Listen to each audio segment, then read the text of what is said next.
우리의 질문은 이것이었어요. 하나님을 믿는 사람을 하나님께서 놓아버릴 수 있는가? 우리는 이 질문에 답을 찾아보고 있습니다. 이를 위해 하나님께서는 자신을 믿는 사람들과 믿지 않는 사람들을 구분하고 있음을 알아야 합니다. 우리는 하나님을 믿는 사람들을 구원에 이르는 믿음을 가진 사람이라고 부릅니다. 구원에 이르는 믿음을 얻은 사람에게 네 가지의 은혜를 베푸십니다. 첫째, 하나님을 아는 지혜와 지식을 얻습니다. 둘째, 예수님의 의의를 얻게 됩니다. 오늘은 나머지 두 가지 중에 세 번째를 살펴보도록 하겠습니다.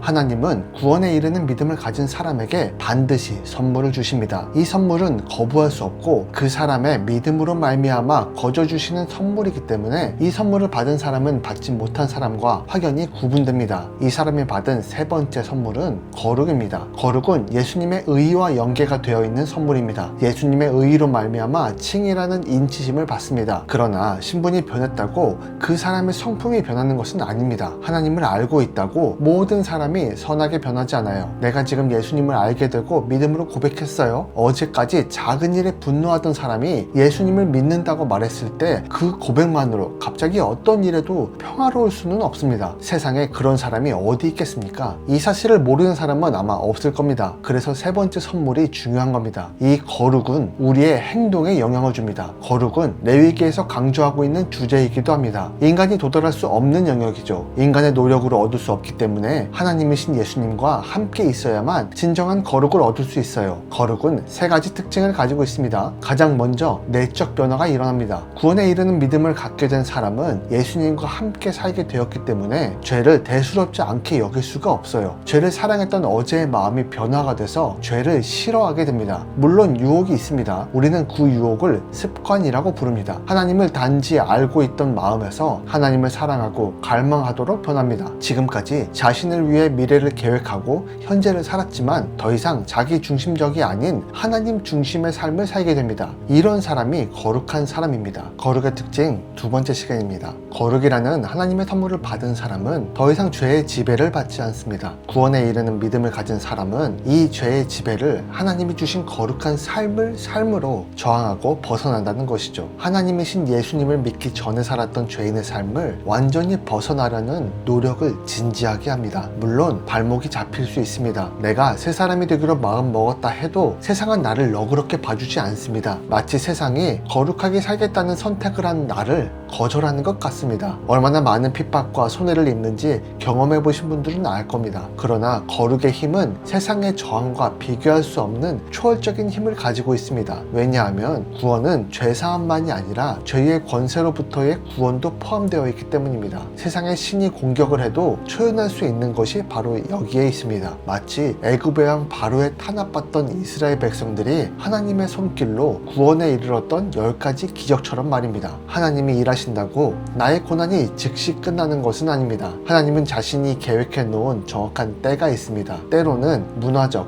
역사적, 사회적, 환경적, 공동체적, 내면의 힘을 위해서 하나님의 통치의 외적 증명을 위해서 나의 구원을 실현할 정확한 타이밍을 맞추십니다. 하나님이 기분 따라 나를 구원하신다면 우리는 하나님께 잘 보이기만 하면 되지 않겠어요? 그러나 하나님은 자신의 기분 따라 움직이시는 분이 아닙니다. 그분은 언약에 신실한 분입니다. 내가 하나님의 언약에 충실히 순종하고 믿음으로 일관하며 산다면 하나님은 이미 일하기 시작할 겁니다. 이런 말 들어보셨을 겁니다. 내가 기도하면 하나님이 이미 일하신다. 이미 일하신다는 표현을 즉시 일하신다고 말해도 됩니다. 거룩은 단순히 죄를 덜 짓는 것을 말하지 않습니다. 거룩은 죄의 권세에서의 해방을 말합니다. 완전한 해방, 이미 시작된 해방을 말하는 것이기 때문에 죄가 더 이상 나를 지배하지 못합니다. 죄와 멀어지고 하나님을 기쁘게 하기 위해 나의 모든 선택을 집중합니다. 다른 것은 모두 배제하죠. 그런데 우리가 거룩하기 위해 반드시 알아야 하는 것이 있습니다. 거룩의 힘의 근원은 나의 의지에서 나오지 않는다는 겁니다. 내가 거룩하기 위한 힘의 근원은 성령 하나님이 나와 함께 하시던지 내가 하나님께 완전히 의탁되어야 합니다. 구독자님이 거룩한 삶을 살고 싶다면 거룩하신 하나님 예수 그리스도를 거룩함의 근원으로 인식하고 신뢰할 때 비로소 거룩에 이를 수 있음을 기억해야 합니다. 거룩의 특징 세 번째 시간입니다. 구원에 이르는 믿음을 가진 사람이 얻게 되는 선물은 네 가지가 있습니다. 삼위일체 하나님을 진정으로 알게 되는 지혜와 지식, 예수님의 의의가 나의 의의가 되어 영적 구원을 받는 것, 예수님의 거룩을 얻게 되어 진정한 성결한 삶을 사는 것을 말합니다. 마지막 네 번째는 다음 시간에 할 겁니다. 오늘 오늘은 거룩의 특징 3가지 중에 마지막 한 가지를 살펴보려고 합니다. 거룩의 특징을 3가지로 살펴볼 수 있습니다. 내적인 변화, 죄를 미워하고 하나님을 사랑하게 되는 변화를 말합니다. 죄의 지배로부터의 자유, 더 이상 과거의 죄가 자신을 올가매지 못합니다. 내면의 변화일 뿐 아니라 지혜와 의의를 힘입어 적극적으로 자신의 삶을 바꿔나가게 됩니다. 여기서 중요한 것은 자신의 의지로 실천하며 사는 것이 아니라 함께 하시는 성령님의 힘을 의지하여 살아간다는 겁니다. 자신이 결정하며 사는 것이 아닙니다. 때문에 이 사람은 주어진 환경에서 나를 향한 무한한 은혜와 하나님의 계획을 발견합니다. 마지막 날을 사는 사람이 되어 자신의 모든 에너지를 사용해 하나님 나라가 이 땅에 임하도록 살아갑니다. 성령이 주는 평안함과 만족을 느끼면서 말이죠. 거룩의 마지막 3번째 특징은 거룩하게 살아가는 에너지를 사랑이라 부른다는 겁니다. 하나님 사랑과 이웃 사랑이 마음의 중심이 되어 진심으로 사랑하기 때문에 행동하게 됩니다. 가식적이거나 인위적인 사랑이 아니라 하나님이신 예수님께 받은 값없는 은혜를 진정한 사랑으로 여기고 삶을 살아갑니다. 여기서 중요한 것은 삶을 적극적으로 사랑하는 마음을 가지고 살아가되 예수님의 방법, 하나님의 방법으로 살아간다는 겁니다. 무슨 말이냐 싶겠죠. 그러나 이 말을 묵상해보면 이해가 되실 겁니다. 내가 아무리 많은 은혜를 깨닫고 마음을 먹었어도 세상의 방법으로 다른 사람을 사랑하고 자신을 사랑한다면 그 사람은 거룩한 삶을 사는 것이 아닙니다. 우리는 꽹과리며 가식으로 사는 삶입니다. 진짜 거룩의 삶은 예수님이 보여주신 방법, 성경에 기록된 성경이 말하는 원리를 원칙으로 삼아 살아가는 겁니다. 원수를 사랑하고 자신의 것을 나누며 소외된 자를 찾아가서 돕는 삶, 이 모든 행동 에너지를 예수님의 사랑, 하나님 나라의 원칙으로 여기는 사람이 진짜 거룩한 사람입니다. 어떤 일을 할 때도 최선을 다해 다른 사람과 함께 기뻐하기를 바라는 사람이야말로 예수님께서 찾으시는 진짜 믿음의 일꾼이라는 것을 기억하시기 바랍니다. 오늘은 웨슬리 목사님이 정리한 구원에 이르는 믿음이 무엇인가 마지막 시간입니다. 구원에 이르는 믿음을 가진 사람은 4가지의 선물을 받습니다. 첫째, 하나님을 아는 지식과 지혜를 얻습니다. 둘째, 예수님의 의의를 얻게 되어 죄에서 흔들리지 않습니다. 셋째, 거룩하게 살기로 자신의 마음의 뜻을 정하고 그 힘이 성령님에게서 오는 것임을 알게 됩니다. 마지막으로 구원에 이르는 믿음을 가진 사람이 받게 되는 선물은 구속의 신앙입니다. 구속의 신앙을 요약하면 예수님이 자신의 보혈로 말미암아 나를 구원하셨고 부활하심으로 새 생명을 얻은 것을 말합니다. 이 말은 교회 다니면서 수도 없이 많이 들어왔기 때문에 큰 감동이 없을 수 있습니다. 그래서 사도 바울이 구원을 설명할 때 자주 사용하는 단어를 들어 살펴보겠습니다. 사도 바울이 구원을 설명할 때 자주 사용하는 단어는 속량입니다. 속량이라는 단어는 현대 기독교에서 많이 사용되는 단어입니다. 그러나 성경에 쓰여졌을 때 속량이라는 단어는 그 의미가 현대보다 깊습니다. 속량은 일상생활에서 사용되던 단어가 아닙니다. 이 단어는 시장 후미진 곳, 인간이 버릴 수 있는 가장 비인격적인 장소에서 사용되던 단어입니다. 왜냐하면 노예시장에서 노예의 값을 지불하며 되사는 행위를 속량이라고 부르기 때문입니다. 성경은 속량이라는 단어를 사용해서 우리 구원의 은혜를 설명합니다. 죄로 말미암아 사단의 노예로 살아서 아무 희망도 기쁨도 평안도 없던 나에게 예수님은 친히 다가오십니다. 내 노력으로 예수님에게 나아갈 수 없습니다. 나는 노예의 삶을 살고 있으니까요. 그러나 하나님이신 예수님께서 지옥을 살고 있던 나, 쓰레기 같은 삶 속에서 만족함을 누리려던 아무 희망도 없던 나에게 찾아오십니다. 그분은 세상의 주인에게 처참히 바닥을 구르며 사단의 노예로 살던 나에게 오셔서 그분이 생각한 합당한 값으로 나를 되사십니다. 이것은 어느 누구도 생각하지 못한 일이에요.